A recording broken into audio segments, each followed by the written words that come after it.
Welcome to a live episode of Survival. We bring you the best guests in all of true crime. Don't forget to subscribe and smash that like button. Here's your host, Emmy Award-winning broadcaster, Joel Walt. What's up, SCS Nation, and welcome to back-to-back live press conference here on a busy Tuesday afternoon, October 1st.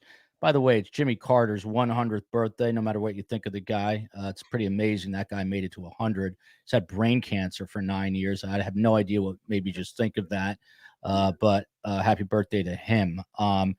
We are looking at a live feed here of the Busby Law Firm, if you couldn't tell, along with the Ava Law Group with a giant phone number there. They've got good signage as I'm getting a spam call, which is screwing up my screen, but I am back right now. Joined by Tommy Scoville. Tommy Scoville, of course, you guys know him, former federal inmate, got himself in some trouble with some bank robberies, turned his life around. He's got the lifeboat. He helps people with sobriety, but he's been following this case incredibly closely. Here we go. This is Tony Busby. Let's listen in, and then we'll talk about it.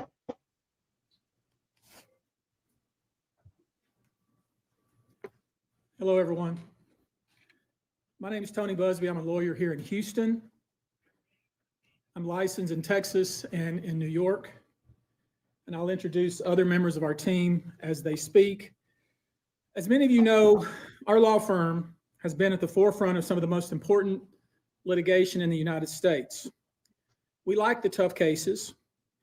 We thrive in the complicated cases. We've handled over the last 25 years some very big and very important cases.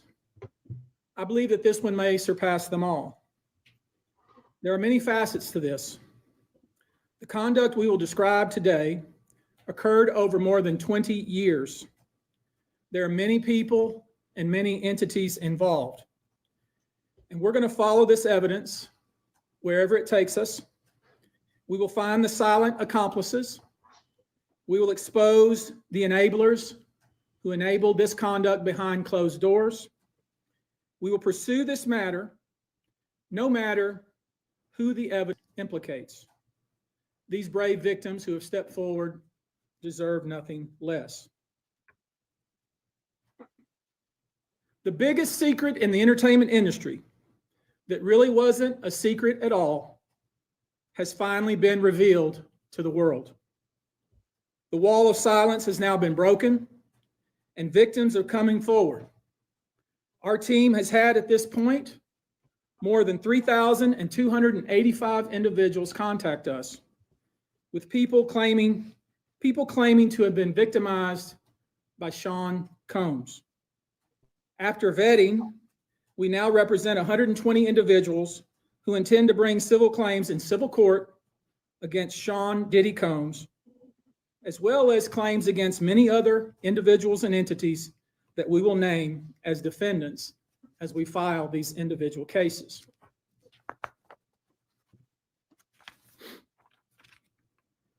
And you should know, to the extent the clients feel comfortable, we also intend to make these individuals available to the authorities, specifically to the FBI. And you should also know a few of them have already been spoken to by the FBI. Now, before we discuss the nature of the claims and claimants themselves, let me comment on the large volume of calls we have received since our first announcement. Even before the indictment of Sean Combs, we had received a small volume of calls and had screened a handful of cases. After the indictment of Sean Combs and the announcement that we were pursuing these claims, the floodgates opened. People who wouldn't otherwise, for a variety of reasons, are now stepping forward to make their voices heard and to pursue justice. But no, most of these people are scared. They fear backlash in their communities. They fear backlash in their own families. They are afraid of retaliation from the perpetrators and their associates. They are rightly afraid for their own personal safety. I expect that through this process, many powerful people will be exposed. Many dirty secrets will be revealed. We know what we are potentially up against. And as is always the case in situations like this, when a celebrity is involved, people can be downright mean and nasty. You would be shocked at the length fans will go, no matter the evidence to the contrary, to defend celebrities they love. I mean, there's a reason for this word fans. They're fanatics. I've personally already been threatened multiple times on social media. And when I agreed to pursue this, I expected as much. This isn't my first rodeo. But victims who step forward to have their voices heard should not be subjected to that kind of conduct. They should not be targeted. I want to say this, and I want to be clear about it. Although we are vetting each call as stringently as we can, I always start with a mindset that I believe victims. I believe victims because I understand the tremendous courage it takes to step forward. So if you're watching this, please hear me. If you're out there and you have been victimized, you are not alone. There is a great strength in numbers. You can seek redress. You can obtain justice. We can help you, and we will help you. That being said, as stated, we are vetting every call that we receive. We have had to turn away some. For each, we ask for corroboration. For each, we ask for the identity of witnesses. We also have collected pictures, videos, texts. We check venues, we check dates. We want to corroborate that the claims being made have legitimacy and merit.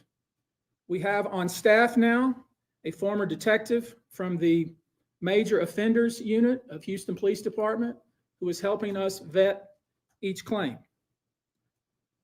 We're using our common sense. We're being stringent because, as I said, these are not easy cases. They're very tough. The process is hard, and in some cases, the process is very lengthy. These cases are hard to prove. Many times, it's the victim's word against the alleged perpetrator.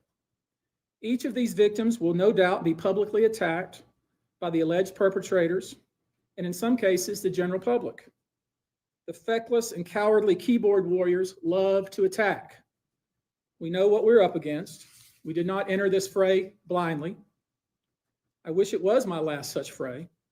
I wish this type of behavior wasn't so pervasive, but it is what it is, so we will press on.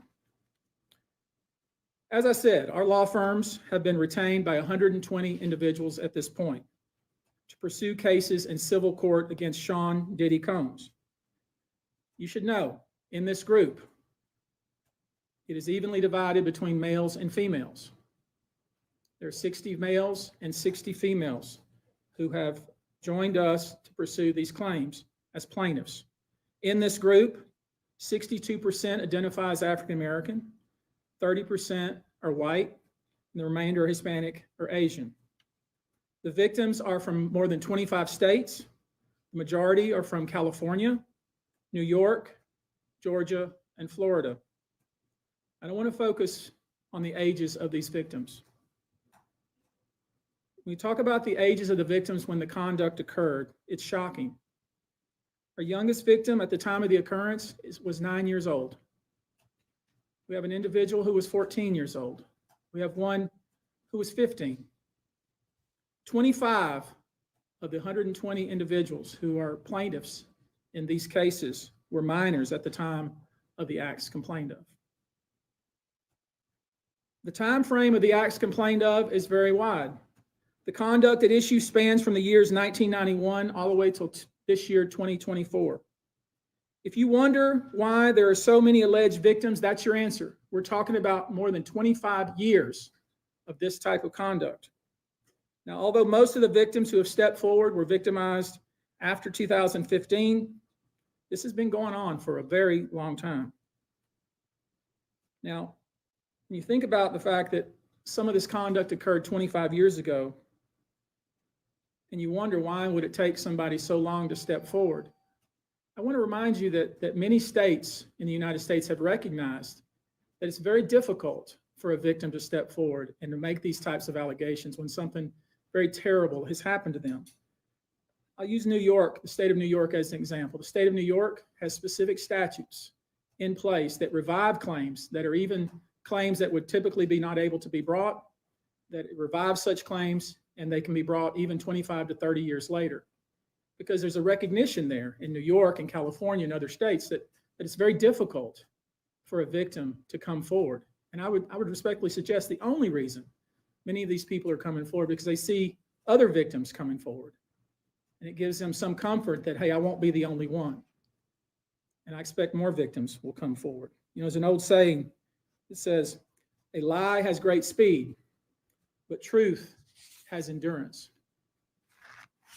The acts complained of in these cases that we're going to file occurred primarily in New York, either Manhattan or the Hamptons, or occurred in California, primarily in Los Angeles, or in Florida, primarily in Miami. Most of these events and incidents occurred at parties, typically after parties, or album release parties, New Year's Eve parties, 4th of July parties, something they called a puppy party, the all-white party, although several of these events occurred at auditions. Many times, especially young people wanting to break into the industry were coerced into this type of conduct in the promise of being made a star or in the promise of having Sean Combs listen to their tape or even let them read for Sean Combs. You should know that some of this behavior occurred at well-known venues in New York City. Some of this behavior occurred at private residences of people that we all know. Some of this behavior occurred at hotels that we're all familiar with. You should know that more than 55% of the victims filed reported this conduct to either the authorities, that is the police, or to hospitals. We're in the process of collecting with our team assistants, medical records, reports that were made to the authorities. And I've already said that some of the individuals in this group did in fact talk to the FBI. You should know that several of the individuals, and when I say several, I mean many, who did in fact seek medical treatment were drug tested, and drugs were found in their system, weird drugs that you probably never heard of. One in particular that continues to pop up is a drug called xylazine or trank, which based on our research is known as a horse tranquilizer. Now, there's been a lot of reports that we're filing a class action. This is not a class action. Class action is when one or two people file a case on behalf of a group of people. That's not this. These cases will be individual cases.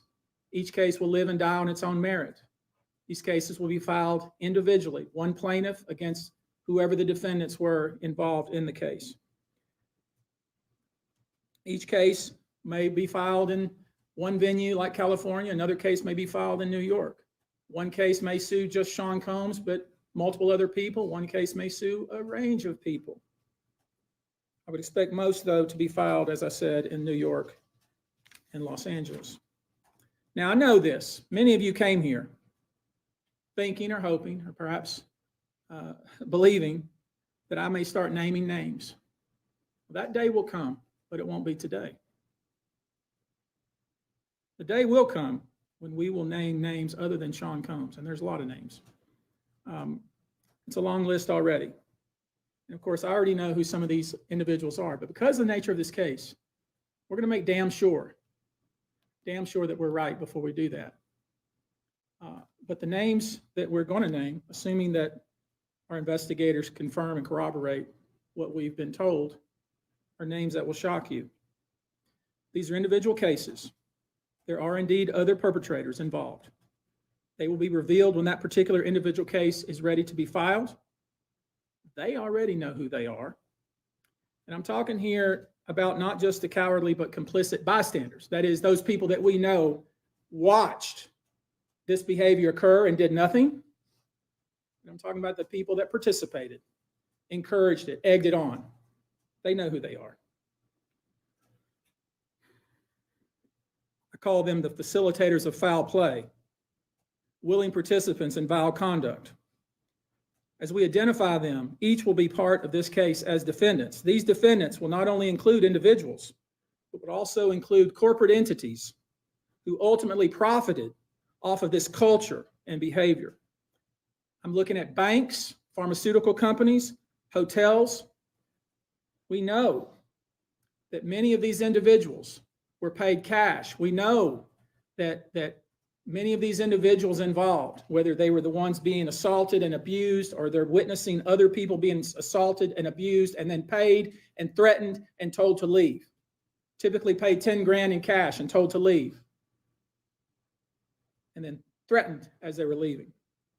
So in addition to Sean Combs, you should know the defendants in these cases we're going to file will include anyone, of course, who engaged in the assault or exploitation, anyone who participated in such in any way, anyone who encouraged or facilitated this conduct, anyone who was in the room and watched it happen but made no effort to stop it, any venue or venue owner who was aware of what was going on but failed to stop it, any individual or entity who knew about the conduct and benefited from it but did nothing to report it or stop it, and any individual or entity who covered it up or helped cover it up.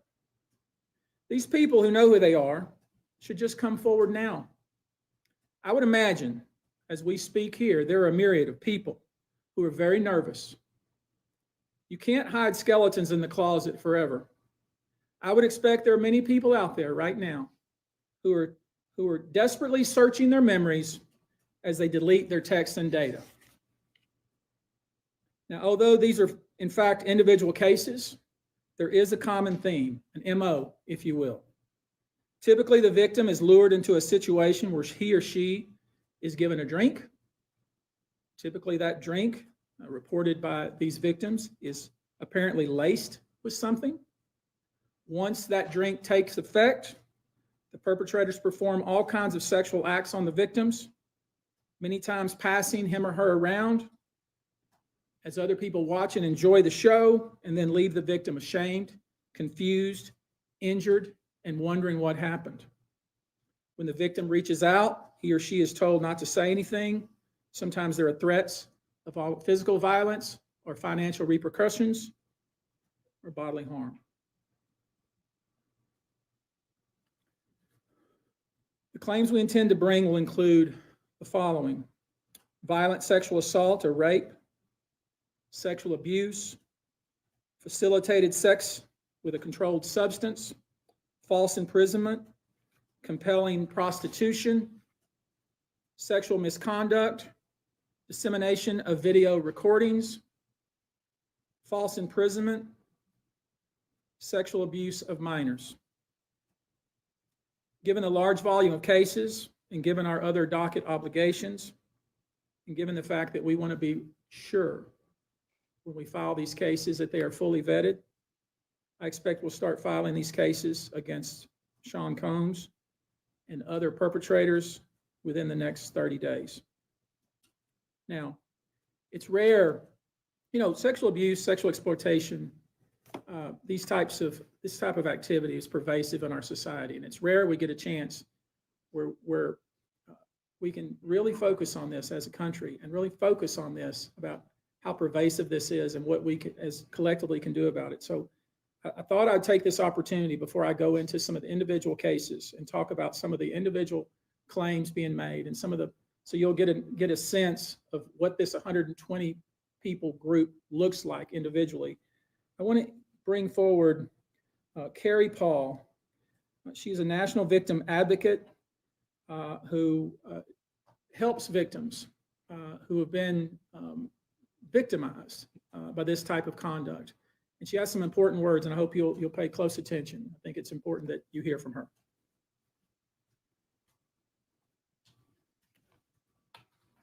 Hello, I'm Carrie Paul with the National Victim Advocate. It's not easy for any survivor to come forward. Our culture doesn't believe survivors. It blames and questions them. Instead of showing support, many choose to enable abusers. The media runs stories asking why it took so long for survivors to come forward instead of asking what barriers exist. We also don't equip law enforcement with the ability to handle sexual assault crimes. Lack of funding translates to lack of training.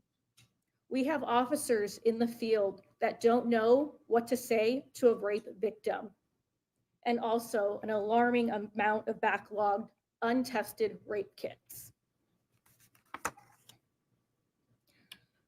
Prosecutors are focused on what they can prove in a case, and if so, how to do that at time of trial.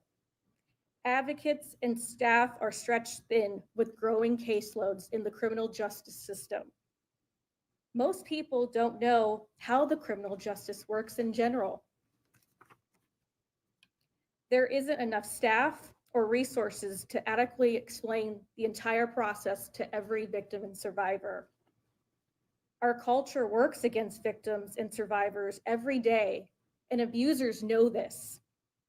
Abusers work themselves into positions of power, building a public image that is trusted and financially large enough to make people look away. Abusers are unfortunately very skilled at power and control, the foundation of abuse. They seek victims who are vulnerable, such as children, their employees, and their intimate partners, all who see a different version than the public does, all who rely on the abuser in some way.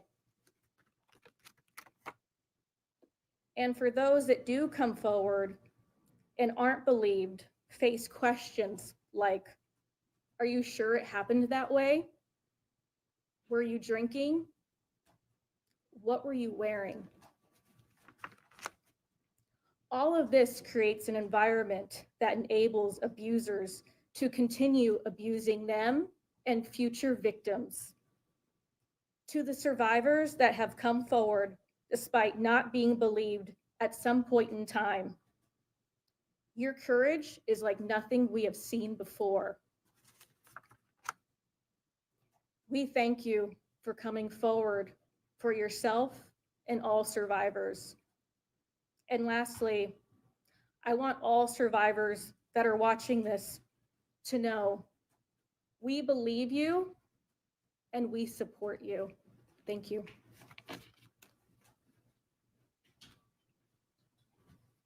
I want you now to hear from my co-counsel, Andrew Van Arsdale. We've created a sexual abuse hotline, and I want him to visit with us just a few moments about how that works and the kind of volume of calls we've received. Thank you, Tony. Like Tony said, my name is Andrew Van Arsdale. I'm the managing partner of ABA Law Group. We have offices in California, Montana, and North Carolina. To build off of what you just so well said, it's very hard to come forward. And given what we've experienced the past 10 days is really unprecedented in my career, at least. We represent thousands of survivors of abuse, and never, ever in a 10-day period have we seen over 3,000 people come forward, or we've confirmed and decided to investigate and represent 120 people, while we're continuing to work through another 100+ cases to prove them up, to validate what had happened here, and to hold those that are responsible accountable. And so, like Tony said, we've set this up. It's 1-800-200-7474. I have a team of people standing by, literally. If you know that this happened to someone and you have information about it, please contact us. If this happened to you, come forward. There's attorney-client privilege here. What you tell us is in confidence. Yes, we'll have to go out and build your case, but we will protect you. And the other thing that I want to say is the pattern and practice of this, again, is unprecedented. Over 30+ years of the same sort of events happening, people thrust into the circle reportedly, and horrible things happening to them as a result. And from talking to these people that have come forward these past 10 days, I can tell you unequivocally that because the federal government did what it needed to do and indicted this man, that they put him in jail and a judge kept him in jail, they tell me directly, this validates my feelings. For so long, I thought it was my fault. What is it about me that put myself in that scenario? What was I wearing at the time? What did I do to be subjected to such horrific treatment at these people that I was trying to trust? Well, we know now it was not your fault. You were victimized by a group of powerful people that operated for 30 plus years, taking advantage of their wealth and the power that they held within the music industry. So again, thank you to every single person that has come forward and contacted our office over the past 10 days. If you or someone you know suffered the same sort of treatment, please contact us at the number behind me and we will help you. Thank you. I think it speaks to how important this issue is in the United States and frankly, internationally, that we have reputable people here that want to provide kind of information that I think victims need to hear, witnesses need to hear, the public needs to hear. Let me introduce to you now Olivia Rivers from the Texas Association Against Sexual Assault, and let her visit with you a few moments about these types of cases. Thank you. Good afternoon, everyone. My name is Q Olivia Rivers. I am just served my 6th year as the board chair for the Texas Association Against Sexual Assault. I'm also the CEO for the Bridge Over Troubled Waters, which is a local rape crisis center here in the Houston area. So thank you for being here as we address these heinous crimes. Sexual assault is not just a crime of violence against the body. It's an assault on the very essence of human dignity and safety. It shatters lives, it destroys confidence, and all too often, it leaves survivors feeling like they are voiceless, isolated, and vulnerable. The reality for many survivors is that coming forward to report their assault is one of the most difficult and daunting tasks that they will ever have to do. And for some, it may take days, months, or even years to speak up if they ever do. The reasons for this have been mentioned, but include the fear of being disbelieved, being blamed or judged, and of course, retaliation. The trauma of the assault itself being compounded by the trauma of the criminal justice process, where survivors must relive their experience in order to seek justice. And these feelings and fears are further exacerbated when the allegations are against prominent figures in the entertainment industry or Hollywood. Cases involving powerful figures often attract significant media attention, which can deter victims from coming forward due to fear of public exposure or scrutiny. The intense focus on these high-profile cases can make survivors feel that their personal lives are being put under a microscope, causing further emotional distress. These allegations mentioned here today, as reported, reflect deeply troubling claims that deserve thorough investigation, and no individual, regardless of their stature, is above the law or public accountability. Sadly, the statistics paint a very disturbing picture. According to the National Sexual Violence Resource Center, 1 in 3 women and 1 in 6 men will experience some form of sexual violence in their lifetime. In the US alone, there are approximately 463,000 victims of rape or sexual assault every year, and these numbers barely scratch the surface, as sexual violence remains one of the most underreported crimes. But the numbers that follow tell an even more troubling story. Only about 23% of sexual assaults are reported to law enforcement. Of those, just 5% lead to an arrest, and even fewer, less than 1% of reported cases ever result in a conviction, which is a devastating gap between the crime and the justice that survivors deserve. I want to briefly focus on our state here in Texas. According to the Texas Association Against Sexual Assault, 6.3 million Texans, men and women, will experience some form of violence. That's every 2 minutes someone is sexually assaulted, meaning during the course of this press conference, around 60 individuals will forever be changed by this violence. And those are just a few of the victims. Obviously, this is unacceptable. We cannot allow this cycle of silence and inaction to continue. We have to create an environment where survivors feel empowered to come forward, where they are met with empathy and respect and support, not skepticism and blame. We have to ensure that our legal system is equipped to handle these cases with the seriousness they deserve, and that survivors have access to the resources that they need beyond the legal courtroom. We have to address the root causes of this epidemic: prevention, awareness, and fostering environments where respect, consent, and safety are non-negotiable values. Additionally, support for survivors has to be holistic. They have to have access to counseling, medical services, legal advocacy, and of course, community support, regardless of whether they choose to report or not. To every survivor who has come forward, your bravery is an inspiration. To those who are still grappling with their decision, know that you are not alone and that your voice matters. Your story matters. We see you, we believe you, and we are committed to fighting for a future where sexual violence is no longer tolerated and where justice is not the exception, but the standard. Thank you. I want to visit with you real quickly before we close here about some specific instances without disclosing the victim's name. You probably know that depending on the age of the victim, you can file these cases, these individual cases, under Jane Doe or John Doe. Each state is different in that respect.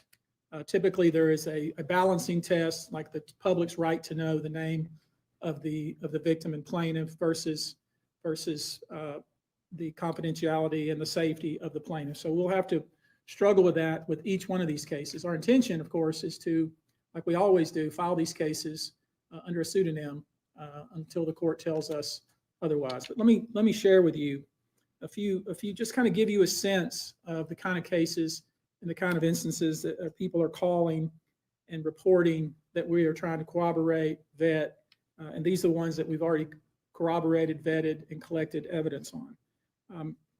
One individual who was 22 years at the time she was assaulted said that the typical MO at one of these parties that have been widely discussed in the press was that when you were handed a drink, and now we know that the drink is laced with something, if you refused to drink it, you were kicked out of the party. Now, let that sink in for a minute. I mean, the admission to this party was that you had to drink the chosen drink that was handed to you. And now we know that in most cases, I would say 90% of the cases, these individuals were drugged with some sort of drug. That was kind of the MO. Another instance, this individual who was 9 years old at the time was taken to a audition in New York City with Bad Boy Records. Other boys were there to audition as well. All of them were trying to land a record deal. All of them were minors. This individual was sexually abused, allegedly by Sean Combs and several other people at the studio in the promise to both his parents and to him himself of getting a record deal. Another instance, another minor told allegedly by Sean Combs that he would make him a star, but he needed to visit with him in private about it, away from his parents. Once they were in a private area, allegedly Mr. Combs made the victim perform oral sex upon him. Another incident, an individual 15 years old at the time, flown to New York City to attend a party, was drugged, and then taken into a private room, allegedly in the presence of Mr. Combs, where this female individual, minor, was raped, and then other individuals took turns raping her. Another individual, 26 at the time of the occurrence, was picked up allegedly by Mr. Combs and several other people in a black SUV from the airport, was given one drink in the SUV, and then literally woke up the next day not knowing what had happened, but with pain and damage to both her vagina and her anus, where she then went to the hospital.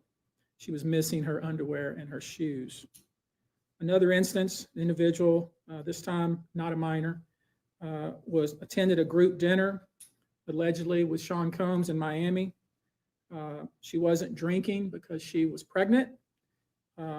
but whatever she drank at the table, apparently, at least according to her, was laced with something. She blacked out, and she woke up in the same bed, again, allegedly, with Mr. Combs in his mansion in Miami. Her vagina and her anus were torn and sore. And I could go on. I mean, literally, you're sensing a theme here. It's the same theme, and it all involves some sort of drug. One instance, an individual who was 20 years old at the time was asked to attend, just saw her on the street, asked to attend a party in a hotel. She was flattered, went to the party, was given one drink and doesn't remember anything else. Ultimately, was so messed up, went to the hospital where they found cocaine and this horse tranquilizer in her blood system. I want to give you a quote from a very young man who told us over the phone about his experience and all the things that happened to him. He says allegedly at the hands of Sean Diddy Combs and his friends in the effort to try to sign a record deal. This was kind of what he was told he would have to do. His quote is, "Had he not been in power, I feel like I could have been something great. I quit the industry because of what Sean Combs did to me." And that's really what it comes down to. We are pursuing this, asking you to support this effort, to encourage witnesses and victims to come forward and bring your evidence so we can continue to break down this wall of silence and we can continue to have these stories heard. This is the beginning of what I hope to be a national dialogue. This type of sexual assault, sexual abuse, and sexual exploitation should never happen in the United States or anywhere else. This should have never been allowed to go on for so long. This conduct has created a mass of individuals who are injured, scared, and scarred. If you are one of those individuals, we ask you to reach out. If not to us, to someone you trust. If you are someone who witnessed any of these events, we ask you to reach out. Your name can remain confidential. With that, I'll take a few questions, not many, maybe two, but if you have a question, I'll be pleased to try to answer it. Perfect. How many minors are making accusations in total, and are the feds aware of the allegations of minors in the case? I don't know what the feds are aware of, okay, but I do know it's 25 out of this 120. Antonio, I will say this to that point. We welcome the FBI or any authority who wants to come to us, and we're going to make that available to these victims because I think that's important. My suspicion is, based on talking with these folks, is that the FBI is just not aware of these people. The FBI has talked to some of these folks, and I'm going to try to encourage the victims to, in fact, talk to the FBI because I think they have some very important things to say. Tony, were all of the children auditioning because they were musicians, or were any of them kids of employees or anything like that? All seeking either TV or some sort of music career with promises of, we're going to make you a star. Instead, basically did things to them such that they don't want to have anything to do with the entertainment industry ever again. All right, guys. Thank you very much for your attention. We're going to go now. Thank you. Tony, do you anticipate any Houston cases? Any filed here? Locally, yeah. There's a few plaintiffs here, but I don't anticipate filing them. Probably in New York City.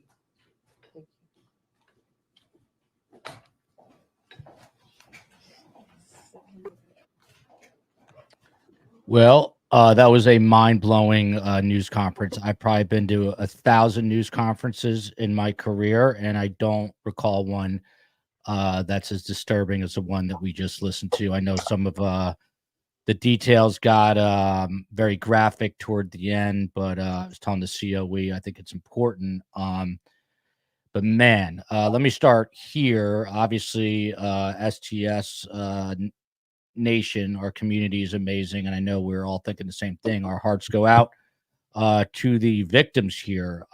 Tony Busby made it clear 60 males, 60 females came forward from more than 25 states, including New York City, California, Georgia, and Florida. The majority, he said, were from California. I've got to say this.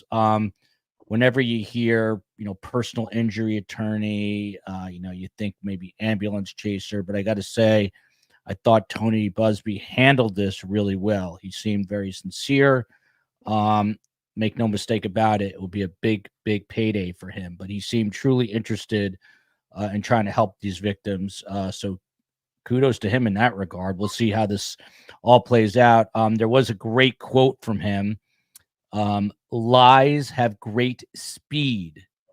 Truth has endurance. Truth has endurance. So truth will endure here. The day will come. The COE has a quote up here. The day will come when we will name names other than Sean Combs because of the nature of the cases. We're going to make damn sure we're right first. That was also something that Tony Busby said. Tommy Scoville, as we speak here, there are a myriad of people who are very nervous, he said, and I took copious notes on this. We'll go through it. First off, Tommy, thanks for being here. Second off, Tommy, what was your reaction to listening to this? It was kind of nuts. Well, I think a lot of people have been talking about, when you hear 120 or 100 cases coming forward, you start to worry about whether or not all of these things are really being vetted, because that just sounds like such a huge number that you start to worry if, that maybe this is like an ambulance chasing, like a cash grab kind of a thing. Then you hear that there were over 3,000 people that they talked to. Good God in heaven. Like, that was the one that I think shocked me. That, and the other thing was that I was pretty disturbed that all of the people they were testing for drugs were having trank in them. That is a mix of two drugs, and it is one of the most vicious, addictive substances. That could very well be why Diddy is having such a bad time in there. I'm sorry, Tommy. Which drug is that now? So you heard him in the press conference talk about they tested for something called xylazine. Okay, that's a horse tranquilizer. Yeah, trank. They mixed that with a really heavy-duty opiate like the Fent, or like there's a new one out called Phyto or isonitazines that they mix this stuff in with. But it is viciously addicting and a just terrible drug. Terrible drug. It's killing more people than anything else in this country currently.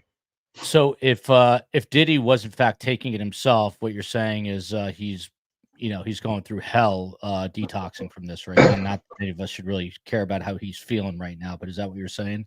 Yeah, because the horse tranquilizer is really the issue.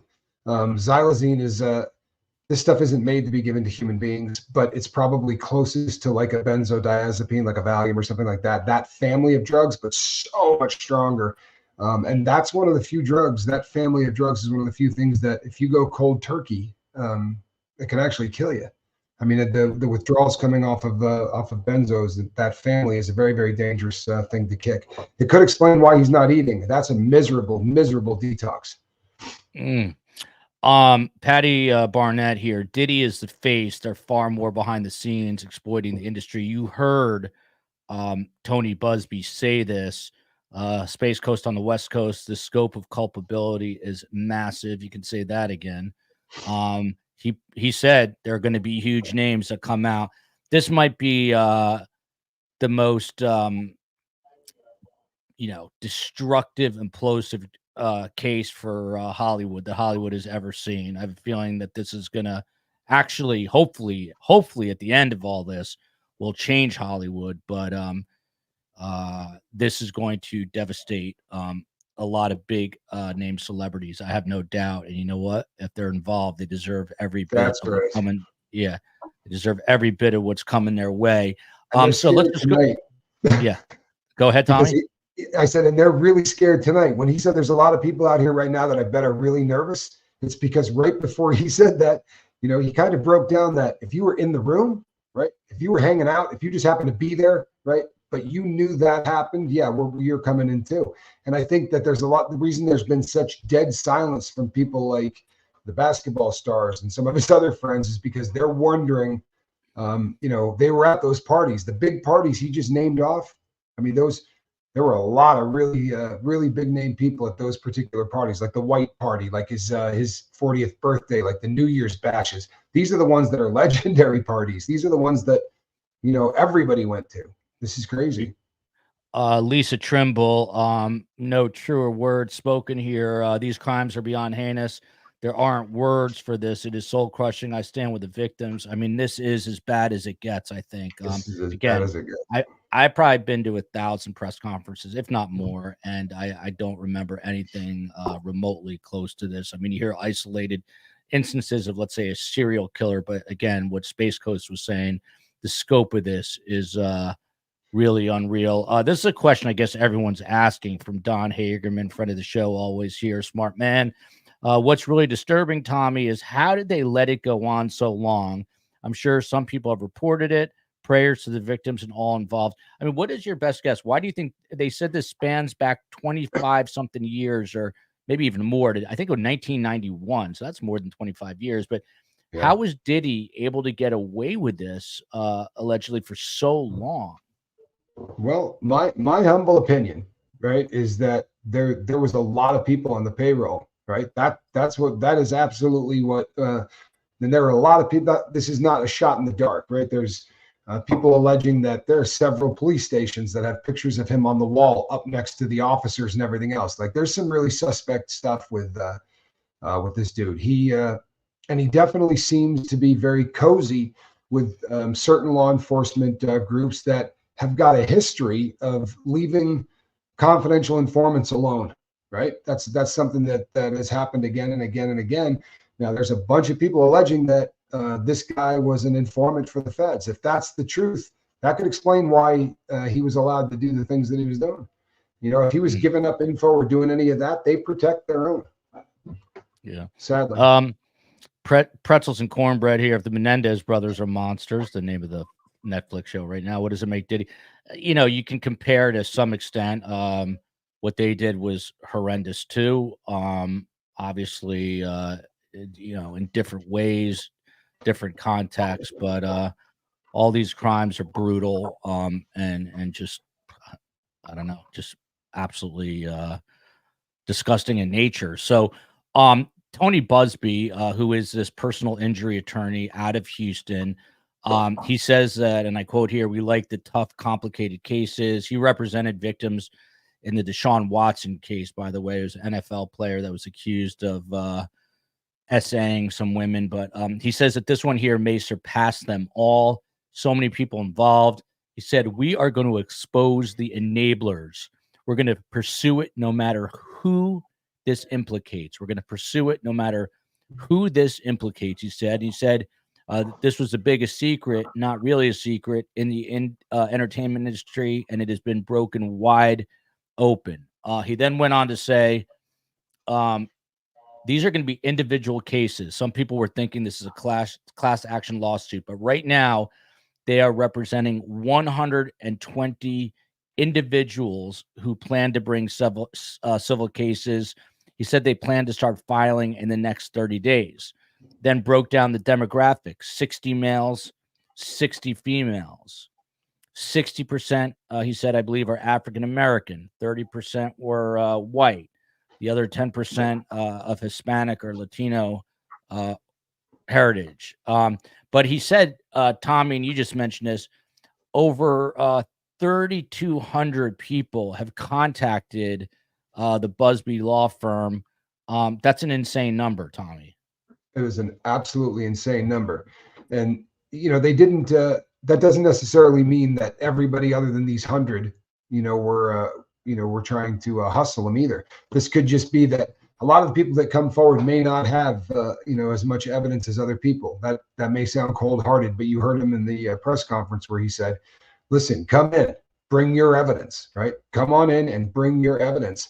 I think that he probably has a bunch of it. I would imagine that the sort of the top echelon in this, like the 55 people that reported this, right, that had made reports. So this is not definitely going to be one of those things where I think that there's going to be a whole lot of fire here, not just a whole lot of smoke. I really do. I think this is good. And as you said, this could go all the way into Hollywood in a way we haven't seen. He mentioned corporate entities. He mentioned really famous people's houses that let it go on there, and I thought that was kind of interesting. It's going to be pretty wild to see who may be the owners of those houses, right? Yeah. But he hinted to a couple of these parties that there were a lot of really famous people at every one of those parties. So Yeah, you remember the Public Enemy song, Burn Hollywood Burn. I think that's about to happen. It's about to crumble on top of that. Red Rocker here, what the F? We heard 25 minors. So Tommy, he did break it down. He said that the youngest victim in this, who they're representing, 9 years old at the time, 9 years old at the time, coming from 25 states. Again, the majority from California, goes back between the years 1991 to 2024. The majority say that they were victimized after 2015. So that's in the last 9 years, of course. And he said a bunch have already gone to the FBI. But Tony Busby, he's someone told me, and I don't know if this is true, that he has an actual, obviously he's a man of pretty big wealth, but he apparently has a tank on his front lawn in Houston. So when you have a lot of money, you can buy tanks and put them on your front lawn. So as well you should, right? Yeah, Why not? He's a pretty tough guy, but he said himself that he has been personally threatened. But he says, I believe victims. He said that they're vetting all callers from these alleged victims. They've collected pictures, video, texts, and even said that they now have a former detective on staff, which I'm going to ask Phil Waters about, who is from the Houston PD. Tommy, what about these pictures, videos, and texts that he says that he has in their possession? It's one thing to say something happened. It's another thing to have video and text of it. How potentially damning is that? I think that this is going to be devastating, to be sure, and I think that we've been waiting for this forever. The size of these parties, right? Every once in a while, you'll see some video that Diddy was doing himself, like he was having people film him, and you watch those parties. It looks like 5 or 6 nightclubs. Like this wasn't a house party. This was thousands of people, and the odds that there are people in there taking recordings that you don't know about. I think that it's kind of funny that this guy who was recording everybody else is gonna, there's a lot of stuff that's gonna come out of people who are recording him and the people at his parties. And I hope that the big names do get hemmed up in this, especially the people in the record labels and stuff like that. It's alleged that they put up the money for these parties, like these huge money parties. It's alleged that they were deep into this. This is a recruiting tool. You notice that they said that every one of the people was coming in for the, with the allure of, hey, come on in, we're going to make you a star. Yeah. It's just so foul, so foul. Yeah. By the way, someone mentioned 30 days. I know the Ava Law Group founder, who is also one of the lawyers there from LA. They have multiple offices in multiple states. But Tony, did you catch how long the Busby law firm has been working on this? Did all these people come forward in just the last 30 days? That seems like a crazy number and a crazy amount of work. No, I think that's not what I got out of this. What I thought was that once this sort of once the news kind of broke of what he was doing, and that the big rush has been, I think he said in the last 10 days or whatever, has been insane. But they've been working on this for you know what? It's a great comment. It really is a great comment. I was thinking the same thing when it was happening. Yeah. This press conference. It says, let me get, for those listening, the comment is from Beachy. Let me get this straight. It took a private lawyer to expose all these predators and not law enforcement ? Tommy, what about that? I mean, are you saying with the photos of Diddy and different possible jurisdictions and departments, is the implication there that some of these law enforcement officers were turning a blind eye to what some of these complaints were? I don't know how you could have, say, 55 people fill out reports that that there was an SA that happened. Then they get, drug screens back and find out that they've been, doped, and nothing's happened.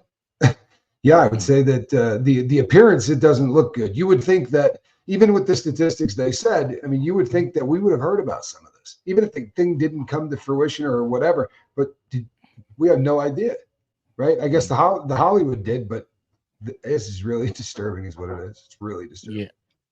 I don't know about that. Nothing's going to happen to Hollywood. I think this is going to be the case that maybe changes Hollywood culture. People are already irritated with Hollywood in general.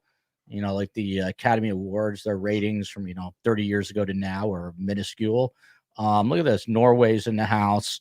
I'm going to keep going through this. By the way, programming note, Tommy Scoville, he's back tonight at 7:00. We've got a psychologist, Dr. John Delatorre, and an attorney, a Miami-based attorney who's going to be joining us as well this evening at 7 p.m. Eastern. We're going to break all this down, take your questions, and then 12:30 tomorrow, we're going to be getting into the Sarah Boone case, which I have not really, for full disclosure, followed, but I will be doing my homework. And there's a chance that Meave Moen and myself will be headed to the trial next week or the week after, at least for a couple of days. So that ought to be interesting, as long as Meave Moen does not spill anything in my Bronco again. Or if she doesn't end up with her 13th attorney and you guys have to drive back up again. That's true. She's not had a lot of luck. Well, she's on her 9th attorney, and I heard he brought in like 2 or 3. So it's like literally at 12 attorneys, which is crazy. So back to the Diddy conference. Again, Tony Busby, I was impressed with him. He says these are not easy cases, really hard to prove, lengthy cases. He said that, as Tommy just mentioned, most of the victims were lured with the promise of becoming a star. It's kind of like the oldest Hollywood trick in the book. He said these things happened at well-known venues, at hotels, at homes. 55% of the victims previously filed reports. So, Tommy, what's going on there? I mean, this is more than half of the 120 victims previously filed reports. What do you think happened with those reports? Like, why was nothing done? Someone also asked if these people were going to the hospital, for to get checked out after being assaulted. Why didn't the hospitals flag law enforcement? Do you have any idea? This is the theory that we've heard from a bunch of people, that especially out on the West Coast, that they had a back door into one of the facilities. Like he had the Puff Daddy entrance, so that if you're doing the domestic violence thing, they didn't have to take him through the front door and have press and everything else. I mean, some of the people that bodyguarded for him and some of the things they say, this was such a recurring thing, right? This guy's been doing this forever. And you heard the attorney say, if somebody sees something or says something, the money comes out, right? They offer him 10 grand and get rid of him, or they offer him 50 grand and get rid of him. Crazy. It really is. But I think they spread around a lot of money. And I think they own some law enforcement. I mean, it's kind of a bummer of a thing to think about, but there's a lot of smoke around that. There really is. There's a lot of smoke that this guy was very, very active, building relationships with people in that kind of community. Yeah, Tommy's deep into the story, which is why we're having him come back on as a recurring guest with this. But Mary Binney here, I don't know much about this, but Tommy, apparently Kevin Hart hosted some of his parties. What's the word as far as you've been looking into these things? And we don't want to be premature and call people out, but obviously Kevin Hart's a big star, as is Jay-Z. People have said things about Jay-Z. People have said things about J-Lo. People have said things about Ashton Kutcher. You think some of these names are going to come to fruition, that we will find out that they were, in fact, involved in some of this? Well, for instance, with Kevin Hart, he when he hosted the party, he had a microphone, there was a camera, and his reactions to the things that were going on at the party is why everybody is starting to really sort of smut this guy up. They're not suggesting necessarily that he was participating in any of the stuff but he was laughing about some stuff that isn't really funny. Diddy made some references that to wrestling early in the morning when he first woke up with a very young Usher. And Kevin Hart said, what do you have to do? That was a stupid thing to say when you're live. And he's laughing hysterically, and it didn't age well. It's a pretty ugly clip, and it is all over the net. It's disturbing. It really is. It's disturbing. But looking back on his parties now, we do see it through a different lens because of what we know. You follow me? But Yeah. it's I think it was probably disturbing then, and we just didn't have a. If we were looking at it with a different eye, it is pretty foul stuff. None of it ages well. Yeah. And by the way, I'm in no way saying Kevin Hart necessarily had anything to do with it, but you just look at a guy like Kevin Hart, and he's such a likable person, right? Yeah. And he's so popular. He's doing ads for everything. But so is another person. OJ Simpson used to do Monday Night Football, used to do Hertz ads. Hurts. Yeah. OJ, people don't remember this, prior to his murder, was probably one of the most popular, charismatic, likable guys you could ever meet. I mean, I remember as a kid, I lived in upstate New York. I had a Buffalo Bills football helmet that's still somewhere in my mom's basement, and it had OJ's number on the back. I mean, I was a huge OJ fan. So, I mean, the point I'm making here is you just never know who a person is, especially a famous person, because there is, they put up a lot of facades. So this really needs, these people really need to be held accountable. And back to Tony Busby, he basically made it clear that they would be. He went on to say, we talked about this a little bit, I'm just going through the notes, that this xylazine, otherwise known as Trank, which is a horse tranquilizer, was found in many of the victims that came forward to him. Again, he made it clear that this was not a class action lawsuit. And here's the part that got everyone's ears perked up here. This is Tony Busby, direct quote. I will start naming names other than Sean Combs, but we want to make damn sure we're right first. These names will shock you. They already know who they are. Tommy, there's not even, you don't even need to read between the lines there. Let me ask you this. This guy, Tony Busby, I'm curious if he has security. It is Texas. I'm sure he carries. I would not be surprised. But he's doing the absolute right thing here. Think he's playing with fire? I mean, he's treading in dangerous waters. Let's put it that way. Here's the thing though. Even if you were to, they were to successfully do something to this guy, right? I don't think this goes away. If you were to get rid of this attorney, I don't think everyone would go up. That was great. Wish we had another attorney. We would have gone after him. I think that this is, like you said, I really do believe that this is going to change Hollywood forever. I don't think that it's going to be what we wish, but I do think a lot of people are going to be really embarrassed. Huge amounts of people are going to be really embarrassed, and I think a lot of them may end up arrested. Yeah, it's going to go beyond embarrassment. They might be locked up, but this is why I love Ned Smith. He's got snipers hiding in his tank on the front lawn.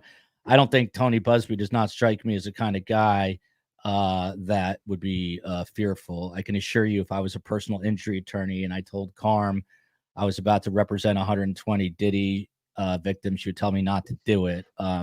Just because she wouldn't want anything happening to her darling little son.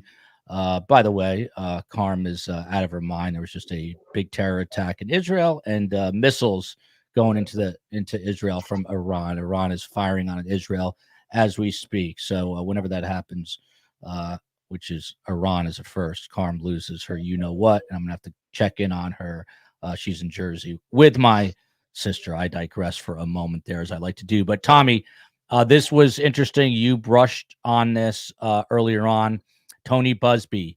It's not just people. I'm also going to be calling out banks, pharmaceutical companies, hotels, any corporate entities that helped conceal this.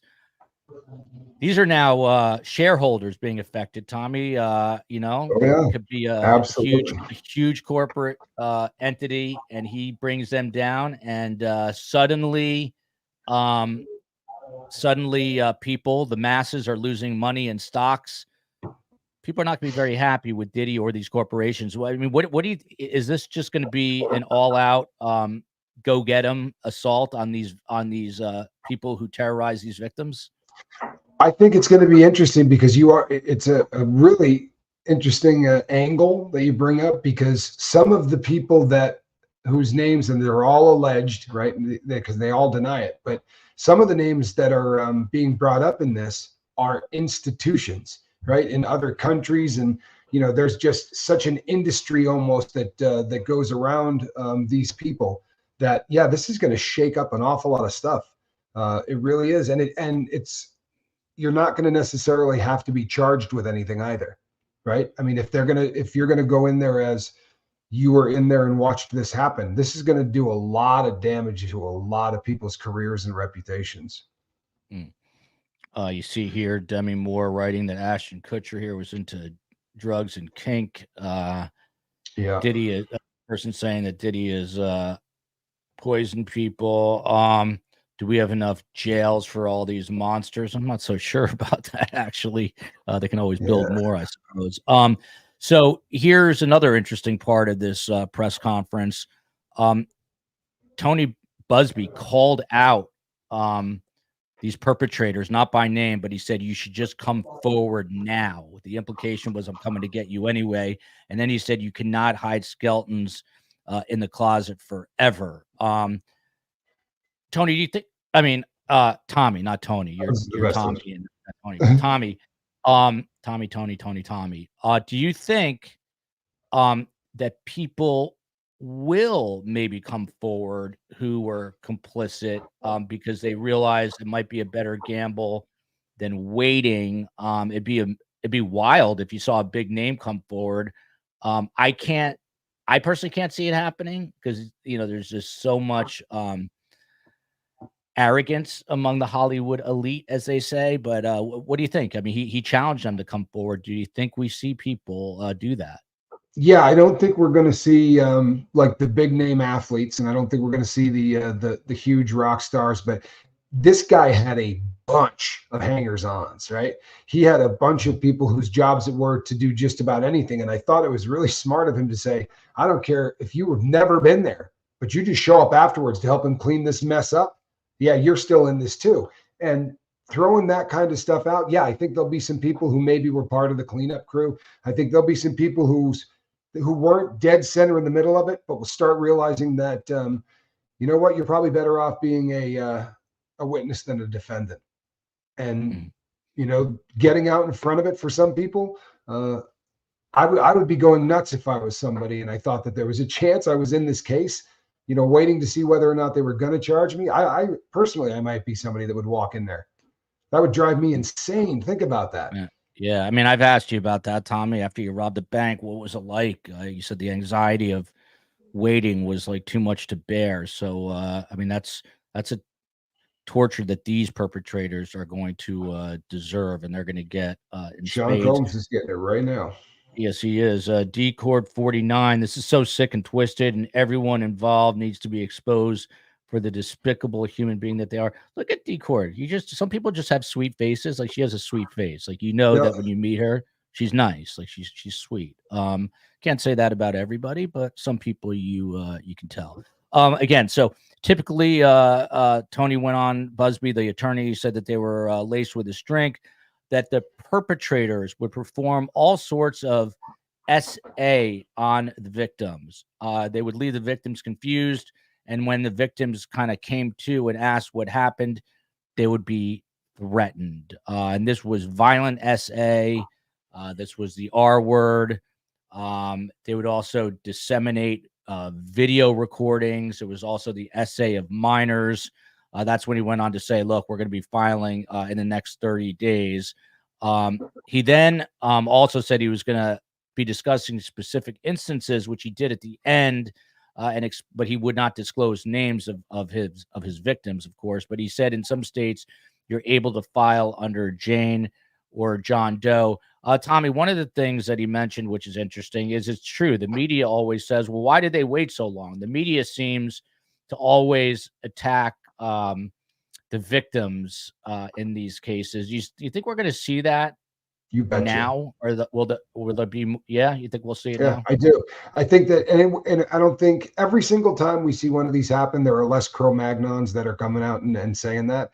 But and I think that on the bigger networks, you have a lot less chance of seeing that. But in the realm that we kind of live in, there are some people that really, I don't know whether they could possibly mean it, or maybe they're just trying to ride the other side of the wave. But there are people who create content that say, that these are willing participants. Yeah, oh yeah, they were getting high, but they went out there because they were into it. Or there's another guy that that argues, if you're trading something to be famous, what's wrong with that? Like, did a whole video on it, and you're going, oh no, right?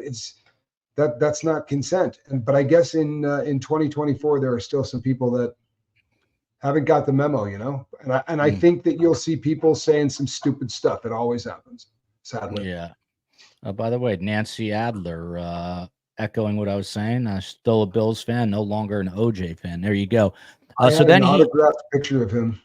My Did you? dad got when I was a kid. I guess he knew somebody that was an agent for him or whatever. My brother and I both had an autographed picture of him. Yeah. What about this, Tommy, from Ned Smith? Won't it be difficult to prove knowledge of party goers? I mean, he was very clear. This is very hard to prove. He said usually it's one person's word against the other. These are tough cases, Tommy. Yeah, they're really tough cases. But traditionally when we hear SA, it's one person's word against another because they're not doing it in a room with 15 people watching. He used the term cheering on. I got to believe that there's going to be a video or an audio that's a really, really kind of ugly term. We know who you are, the people that were there cheering this on. I think that, I don't think we're thinking about the more traditional SA. This guy did this as a lifestyle. This guy did this so it became so out in the open. If what they're saying is true, these are 9 to 14-year-old boys who show up with their parents, and he sneaks them off to SA them and brings them back. I mean, the level of hubris, I don't know, the level of arrogance that this dude had, it's almost unbelievable. Like, he thought that none of the laws on this plane apply to him. It's creepy. Yeah. Debbie Blair here. This keeps coming up again and again, Tommy. I hope this isn't another Epstein situation, but now the heat is really on. I mean, the heat is really on, and powerful people have connections, and there's obviously very powerful people involved in this. I'm tempted to say a name that I'm not going to. But let's put it this way. She's famous. She goes by one name, and she used to be a talk show host. Even her name has been brought brought into it, and it spells Harpo backwards. How about that? That's so right. even her name is being bandied about. So and a couple others that when you hear, you go, no, wait, what? Like that's just not a person that could be at a party like that. But apparently there were people who really dug his parties and really made a point of not missing them. And some of the names that you're going to hear aren't going to make sense to you. You're going to be shocked. But these were big things. There were tons of people there. He did. I mean, so back to the Epstein thing. I mean, do you think with the heat on now that there is a real possibility that they try to get to him at the MDC in Brooklyn? I think that with what's going on with Busby and all of these things, the more that this starts to drag in all of these other entities, the more they start going after all of the parties that were involved in this. I don't know that cutting off the head of the snake would be enough to stop this. You follow me? Yeah. It's a pretty crazy scenario, really, that we're going into, and I don't think whacking the guy would get him the solution that they want. And I'm not trying to go against anybody, but it's not as easy as you would think. Some of the people that make it sound like it would be very easy to get at this guy. You would have to buy off so many people, and because of what happened with Epstein, right? Because of what happened with Epstein, if somebody came up and said, "Hey, take a cigarette break. We're doing this, this, and this," I think everybody else would be going, "No, yeah, no." Everybody's kind of hyper vigilant. I think the guy stands a good chance of getting to, unless he legitimately Epstein's himself. I mean, if he really does want to remove himself from the earth, you're going to be able to do that in there. I promise. If he really wants to, but I think he's too arrogant for that.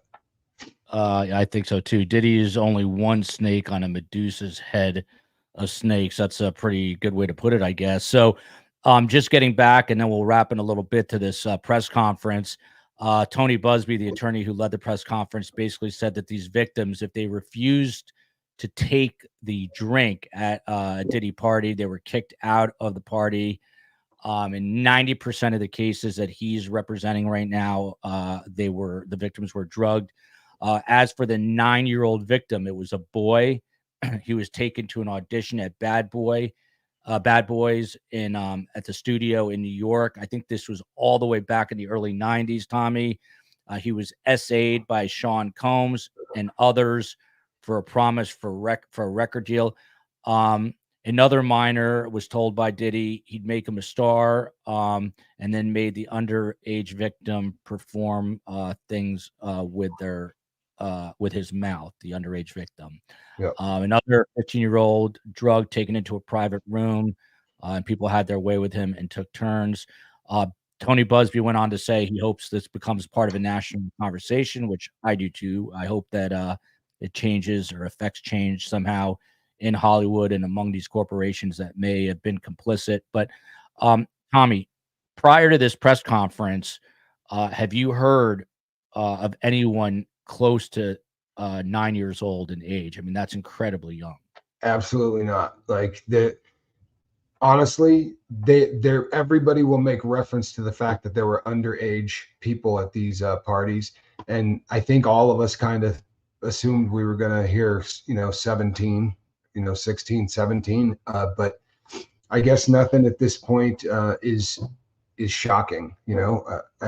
It literally 120 people, 60 60 and 60. He was attacking allegedly everybody, right? If you wanted to get into the industry, this was just something that virtually everybody was going to have to do, apparently. And some of the things that he said kind of gave hints, and I promise I won't say any of the names, but there are people, for instance, he said, this one guy really wanted to be something, and he seemed to be pretty successful, but after what happened, he just wants nothing to do with the music industry. Well, there's a couple of stories just like that have already been alleged to some people whose names are pretty easy to track down. So we might see some names in this that we already are very familiar with in terms of people that he assaulted. Yeah, it's going to be a wide net. Cornelia here. Hi, greetings from Switzerland, which is where my mom made her home after World War II. Just subscribe to your great channel. If you appreciate the two press conferences, first the Kentucky judge shot by the Kentucky sheriff, and now back to back with this Diddy press conference. If you appreciate it, please subscribe to the channel. Please hit the like button, and please share it with friends. Let friends know. A lot of people are asking about the parents. Catalina says, so great to see Tommy on STS. I'm a big fan. Did parents know, were any complicit? Ask Busby. He didn't mention that, but that's come up with Justin Bieber, and that's no secret. Where were his parents? What do you think the answer is, Tommy? I think that very often, sadly, when you follow the stuff that and read some of the books that the kids wrote who were doing the Nickelodeon stuff, I think the parents become rock stars in their head. I think having this is something that they very often look the other way, and I don't mean that they're serving their child up, but I mean the small stuff that if you were there, you'd go, oh, that just doesn't look right. This is someone that wants so badly for their child to be a star, and very often, this is their way out of poverty and into something incredible. Very often, that's the hip hop story. So, I think it's with that carrot they dangle in front of the kid. I think that carrot is pretty tough for the parents too. But Kim I'm DeLorme. disturbed. Yeah, Kim DeLorme. The answer is quite a bit. I just arrived home. What have I missed? You're gonna have to go back and watch. You missed a lot, and it's heavy and it's kind of crazy. Samantha Marlman. It's a law for any healthcare professional or educator to report any and all abuse, no matter what form of it. Disgusting. But I mean, Tommy, what about the fact that he was such a powerful figure, I guess, in Hollywood. I just don't. I mean, I get it, and I don't get it. Like, why would you cover for Diddy? But apparently, many people did. But Tommy, why? Why? I get the feeling that it's probably a person that's not just covering for Diddy, right? There's probably a 12 pack of these of people who beat individuals until they have nose jobs that needs to be done or whatever that needs to be done, because the beatings that are described in Cassie Ventura's lawsuit, something was done to make sure that stuff didn't do a lot of damage to her face. And I'm not being a wise guy. Like, they had to have brought her to the hospital a lot, right? But the descriptions of what happened, that had to be happening a lot. So, and there's none of this. You never hear of any of it. And I think that, as crazy as it is, we live in that country. And if you're a doctor, you're telling your friends, you know what? I work with Sean Combs. I do things with it. It's that star status thing. People let famous people get away with things they would never let anybody else on earth. They're special for some reason, right? Whole families. Yeah. That's a great comment. Whole families got groomed by these people. That's real. Yeah, that's 100% real. We've had Anna Sonoda on with Tommy. She has a book called Duck, Duck, Groom about how this happens and what to look out for. It's an important book, and it's scary as hell, especially when you're the parent of 3 kids, young kids like I am. So always on the lookout here. Tommy, this is kind of an interesting comment. I don't want to. Victims should have kept DNA evidence to prove assault. There are kits in hospitals. You think? I mean, Tommy, I know you're not an expert in these areas, but you know a lot. Do you think that a guy like Tony Busby could access some of these kits, kind of in what's the word I'm looking for? Like retroactively? Can he go? Are these kits still available? Is what I'm trying to ask. Very often they keep stuff like that. We hear about cases where an R kit was done in '83, and the cold case file, there wasn't enough usable DNA on there. Well, every 4 or 5 years, what usable DNA means is something completely different. So we've seen a bunch of cases that actually have been solved after the fact by kits like that. So there are kits, definitely. If those 55 people went forward and said, I was assaulted, they probably did a kit on them right there. I would imagine that those kits are probably out there. It really is disgusting, and it's terrifying. Yeah, for sure. And by the way, someone confirmed in the chat that Tony Busby does in fact have a tank on his front lawn. I'm going to Google that. There's got to be a photo of that. Again, he doesn't strike me as the kind of guy that's too worried about ruffling feathers. Doc from Abbey Crossing, who helps us behind the scenes and is a good egg. Doctors likely knew the cause and were complicit in covering up DV and SA. No, it just goes so deep, hard to really grasp, but yet not surprising. I mean, Tommy, the question again, we're kind of belaboring it. We'll go a few more minutes and then wrap it up. But I mean, these tentacles like reach around the world. If you picture a globe, I mean, I feel like it's everywhere.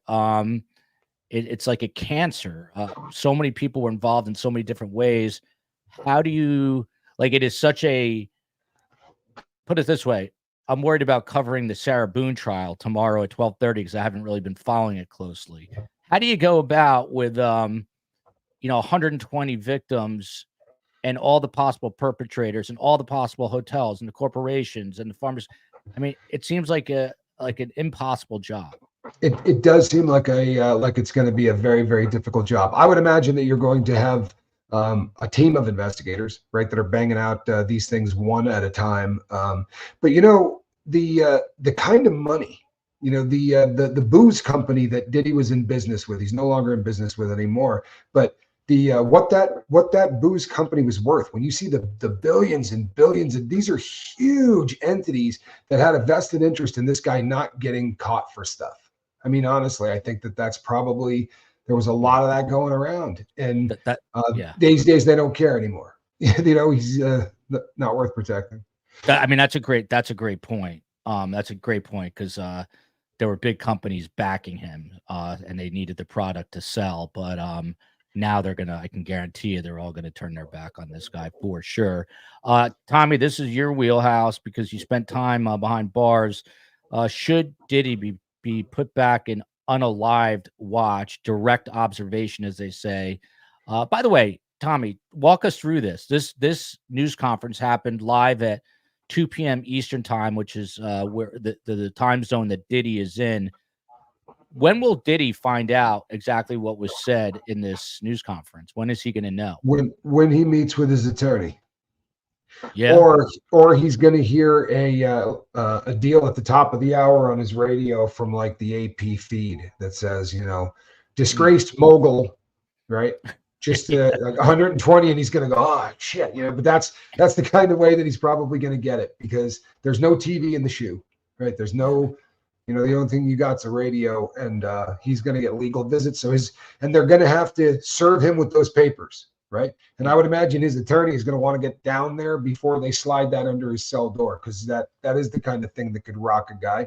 I mean, that's 120 names. And again, we talked about this last time, but I'm sure he's going through, oh no, I bet that girl's in there, or I bet that guy's in there. And when he hears 9 years old, you got to know he knows who the youngest victim he victimized was, allegedly. If that really happened, he's going to know who that is. I would imagine he's doing bad time, real bad time. If he's withdrawing from Trank, though, he probably wouldn't care, right? Like he's in agony with that. But yeah. But he's been in there for 2 weeks, right? Yeah, so the first 72 hours would have been absolute hell. What he's going to be dealing with is the inability to sleep at all, right? It really jacks with your sleep. He'll get 5-10 minutes. So you'll never get into any kind of a restful sleep, and that can last 6-7 months, depending on how bad off you are. And look, he's never kicked, right? Everybody said that this guy, allegedly, he's been on this stuff for like 20 years, right? A 20-year run without ever getting off. Most people who are addicted to those kind of substances go to jail, end up, there are things that they run out of money. There are things that cause them to stop taking it or to slow down their habit. But if you have unlimited money and you have that drug problem, then that's a really frightening proposition. Blackwood Orr is right. I'll be honest. At first, I had no real interest in covering Diddy, but this is turned into a fascinating case. We're definitely staying on this, and it's going to be a long haul. By the way, though, Tim Jansen, who's a former federal prosecutor and on our show all the time, he said this could go to trial as soon as February, which is kind of crazy. They said the feds move so quickly. And it's this February? That's what he said. Yeah, it's crazy. That seems way too soon. I've never seen anything like that. That's what that seems very crazy. Here's my prediction. I think they're going to start trying to do voir dire in either like June or July of next year. That would be my prediction. And the case could drag on for an eternity. I mean, this is going to be a really long, just look at what happened today, man. 120 new accusations today. It's incredible. Yeah. Curious Wendy saying Usher was just 10 when he went to Diddy camp. What about this, Tommy? Jay-Z, Ashton probably not sleeping. If other people, this is a big if, not saying a fact, but if, what do you think's happening to those people? I mean, their lives have to be upended and absolutely miserable. Like, what do you think's going on behind the scenes with some of these big name celebrities who could be implicated? They're living in a hell that very few people will ever know, and that's probably a really good thing. I've told the story before, but they were investigating me for 6 months. I knew they were investigating me, and I was a pissant. I had no social 5 people knew who I was, but putting in all of the facts that anywhere he goes, every person he walks by, every person that sees him looks at him like, oh, that creep. He knows that the entire world is on to what he's doing, and he's probably the biggest story going. I would imagine he's living in hell. I'm not sure I completely follow Abby's question here, but Tommy, they would serve him directly in the shoe prior to alerting, serve him. That's where I'm lost. Seems that might be a catalyst to an attempt to unalive oneself. Abby's too smart for me. Explain that, Tommy. So they're going to have to serve him with papers to say you're getting hit with these, right? Some people call it, it's getting served or ad booked, or there's a lot of, but that would be a really good way to get somebody hurt if they were to do that without his attorney. But I would imagine knowing that this press conference was going off at that time, he was probably sitting in a room with Diddy when that press conference went off. They So got to protect this guy. yeah, I That's didn't an realize that. investment. So you actually get served papers behind bars? How does that work? Absolutely. They'll bring it depending on what you're getting served with. A notary public will come, or whatever the document is. You'll have to sign for it. There'll be a notary. But yeah, absolutely, you get served. So if there's a new case, and it's one of the saddest things to watch happen, right? Because you see guys in there and they're just sort of they're going along and life is good, and that piece of paper comes under the door and it says, "Here's 6 more things you're being charged with," and then they're going to take you and bring you back down to booking and put you through the whole damn process again, which makes 0 sense, right? But they're going to go down and they're going to take pictures and they're going to go do the whole thing all over again. So it's a frustrating process. From Pretzels and Cornbread, I love the prison / NBC questions. Tommy, are the guards probably taunting Diddy and telling him what just took place and laughing at him? What do you think? Absolutely. There'll be a couple of guards that just will not be able to, and they won't do it so that it's flagrant, but they'll come by and be like, "Oh, dude, man, tough luck." Like they're that kind of, heard the news, man. What, 120 of them? Boy, tucks, that kind of stuff. Yeah, everybody will. And once the fellas hear about this, forget about it. They'll be having a lot of fun with them. I have absolutely no idea. This comes from one of my favorites, Black Widow, the Republic of Ireland. She scares me more than the COE or my mom. I hope Diddy gets bread soda on his wing wang is what I think that is. Do you happen to know what bread soda is, Tommy? Because I don't. I do not, and but I should probably find out. Maybe shoot my girlfriend a text. Tell her to keep that away, because it doesn't sound like it's something you want on there. I got that much. Yeah, a lot of people have asked this question, Tommy. A couple more minutes. I'm having fun with Tommy. You're cool, right, Tommy? Yeah. Just a couple more minutes. Tommy, do you think the arrest of New York City Mayor Eric Adams and his time in Turkey has anything to do with Diddy? I haven't heard any connections. Tommy, have you? No. So the Diddy case, By the way, other than the mayor giving him a key to the city last year. a year ago to the day of his arrest. I honestly, I don't see anything in between, and we're really Department of Homeland Security is who's handling Diddy's case, and the FBI exclusively is handling, I think, the mayor. I don't see any connection. I'm sure they were at parties together, but if we go down that rabbit hole, I think everybody has attended a party at one time or another.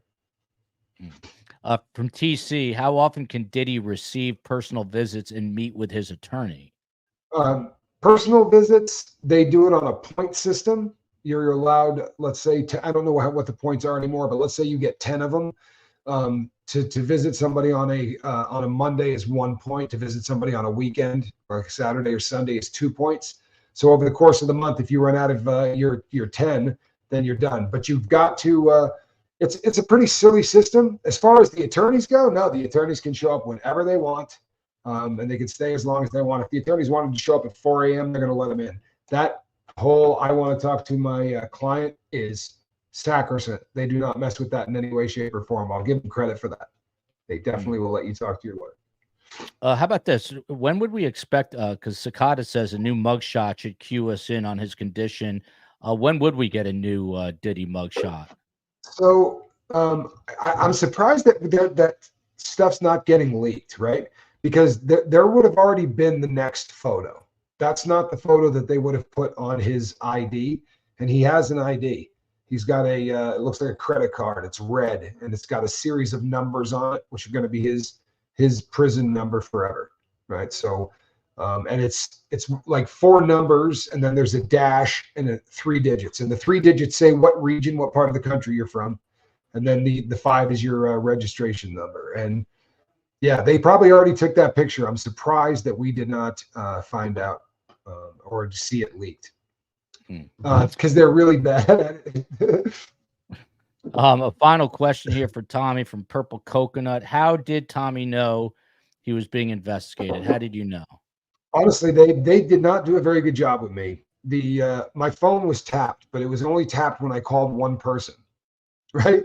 It didn't, and it sounded so much different when I called him that it was hysterically funny. Like he would pick up the phone and it would go chick, like these three loud clicks, just so bad. And every time I pulled out of the driveway, one of three different cars magically ended up behind me within about 3 or 4 minutes.